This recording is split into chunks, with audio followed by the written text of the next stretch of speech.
அவங்க யாருக்குமே தெரியாத ஒரு குட்டி கதையை நான் திரும்பி சொல்லவா? ஒரு ஃபீனிக்ஸ் பறவையோட கதை தான். அந்த ஃபீனிக்ஸ் பறவை வந்துட்டு தான் சாக போகிற நேரத்தில் வந்துட்டு தன்னோட செட்டைகளை கொண்டு போய் நெருப்புக்குள்ளே விட்டு தன்னைத்தானே சுட்டிட்டு இலகிட்டு அது திரும்பி மறுபிறவி எடுத்து வரும். ஸோ அது போல் நம்மளோட லைஃப்பில் எவ்வளோ ஏற்ற இறக்கங்கள் வந்தாலும் எவ்வளோ கஷ்டமான சூழ்நிலைகள் வந்தாலும் நமக்கு கிடைக்கிற ஒவ்வொரு மூமெண்ட்டையும் ஹாப்பியாக ஜாலியாக என்ஜாய் பண்ணி லைஃப்பை ரன் பண்ணணும். அப்படி நாங்கள் என்ஜாய் பண்ண வந்த இடம் தான் வந்துட்டு சத்யபாமா தேட்டரு. ஆக்சுவலாக கமெண்டில் கேவலமாக கழுவி ஊற்றிடாதீங்க, இதுக்கு எவ்வளோ பெரிய டைலாக் பேசினேன் அப்படின்ட்டு. ஃபீனிக்ஸ் மூவி பார்க்க தான் வந்திருந்தோம்.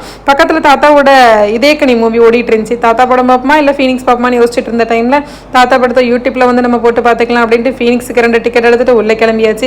வழக்கம் போல் நாங்கள் வந்து டைம் ரொம்ப லேட்டு தான். அப்படி இருந்து எங்கள் ஆள் வந்துட்டு ரொம்ப கேஷுவலாக ஃபோனை பேசிகிட்டே மூவ் ஆகிட்டு இருந்தார்.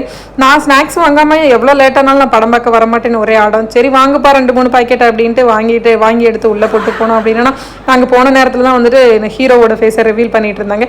ஹீரோ யாருன்னு உங்களுக்கு தெரிஞ்சிருக்கும், இருந்தாலும் நானும் சொல்லிடுறேன், சூர்யா சேதுபதி தான். ஃபர்ஸ்ட் மூவி மாதிரி இல்லை, நல்லாவே ஆக்ட் பண்ணியிருந்தாரு. ஸோ பார்க்கலாம் ஒரு டைம் கூட. அதுக்கப்புறம் அங்கேருந்து நாங்கள் 8:30 மணி போல் வீட்டுக்கு கிளம்பியாச்சு. வீட்டுக்கு கிளம்பிலே சாப்பிட என்ன பண்ணலான்ட்டு ஒரே கன்ஃபியூஸ் மைண்டு. சரி போகிற வழியில் யோசிச்சுட்டே போவோம் அப்படின்னு யோசிச்சுட்டே வந்தோம் அப்படின்னா வீடு வந்து சேர்ந்துருச்சு. வந்த உடனே வந்துட்டு எனக்கு ஒரு எக் நூடுல்ஸ் போட்டு கொடுப்பா அப்படின்னாரு.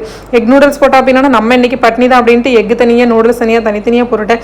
ஆள் பசியில் இருந்துருப்பாரு முழுக்க ஒரு கும்பிட போட்டுட்டு நம்மக்கிட்ட பிளைட்டை வாங்கி மோந்து பார்த்துட்டு சாப்பிட ஆரம்பிச்சுட்டாரு. மறந்துடாமல் இந்த ஃபீனிக்ஸ் பறவைக்கு ஒரு சப்ஸ்கிரைபர் போட்டுருங்க, ஒரு லைக்கை போட்டுருங்க, கமெண்ட் போட்டுருங்க. வீடியோ பிடிச்சிருந்தா